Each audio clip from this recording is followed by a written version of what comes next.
Someone asked me, and I used to do videos like this, but I stopped with this whole cute little thing up there. Someone asked me, does it matter if I sleep with someone on the first date or should I wait? So, the first thing I want to explain, and I'm going to try to keep this as brief as possible, but it's multi layered. The first thing I'm going to explain is that we live in an interactive reality that is based on beliefs primarily. So this is a belief based game. Beliefs create reality. Everything that you see is based on a collective belief. A chair exists because someone believed that it would be good to sit on something and be supported. So that became a reality. Your beliefs shape reality. Beliefs are neither positive or negative, but they can be progressive or regressive. Someone can have a belief that drinking at night or smoking weed at night isn't going to affect them, and it's not. Maybe because their soul signature allows for that. Someone else might say it doesn't affect them, but it does because their soul signature doesn't want them to. Okay? So I guess what I'm trying to say is that you could have a belief that isn't really a belief, but rather a physical activity that you partake in life that's more in alignment with your soul signature. So I could say to you, in the gay culture, open relationships are very popular.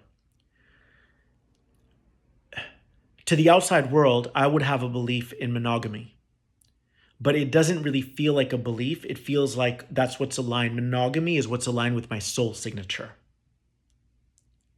So if I tried to disbelieve that, I would be contaminating my own waters, not because I judge open relationships, but because it's not in keeping with my soul signature. So if you say to me, is it going to matter if I sleep with this person on the first date? I can take this so many directions. From one perspective, yes, because you still think that there's a right or wrong approach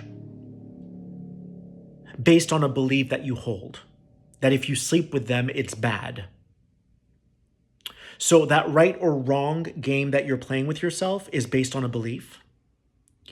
And what's going to happen is even if you attract that person, even if that guy becomes your next boyfriend because you did not sleep with them, because you decided to wait 5 dates, the right or wrong is going to be projected into that future relationship. So in 2 years from now, it's going to manifest differently, okay? As in, you might tiptoe around because you don't know if you're doing the right thing or the wrong thing. So you're always going to be subject to what that other person thinks of you, okay? The thing about these beliefs is you can't fake them. You can't say, oh, I get it, Phil, so I'll just sleep with them tonight. No. You can't do that, because if you do that, you're going to disempower yourself because you don't truly believe that you're going to be okay if you do it tonight.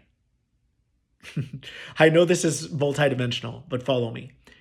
If you do it anyways, because you're like, well, Phil said I can do it, you can't fake it, because then you'll be disempowering yourself because you don't know why you're doing it. You're just following what someone else told you. Again, these beliefs can serve you or they can disserve you. But it's up to you to check in and get clear on what's true for you. What's more in alignment with your soul signature. Now, what I do want to point out though, is if you've been rigid your whole life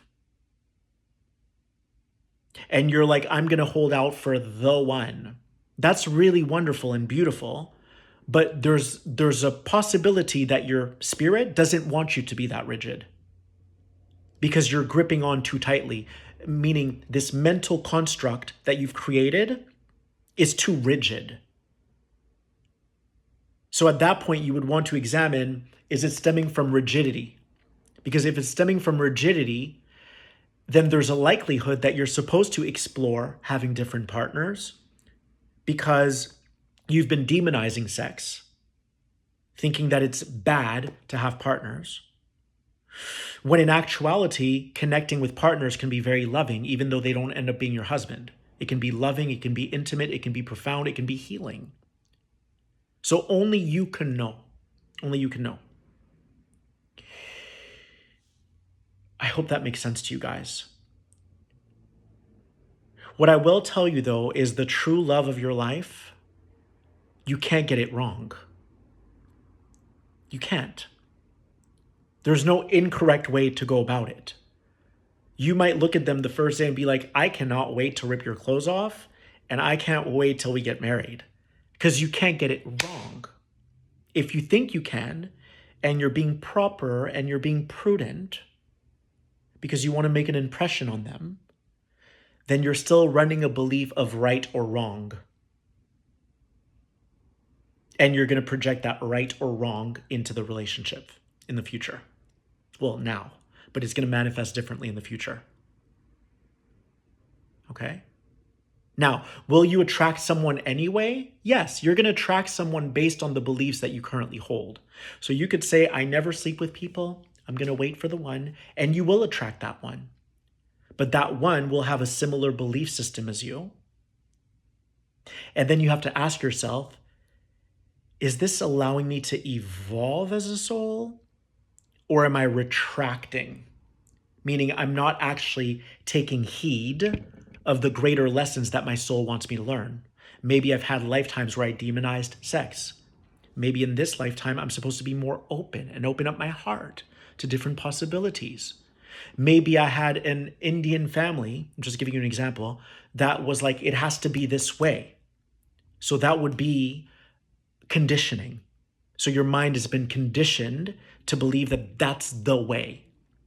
And that may not actually be your truth, you see? That's where it gets so complicated. But you have to check in with your true self. One thing I can advise, though, and this is something I always stand by, is being genuine. Being open, genuine about what you truly want.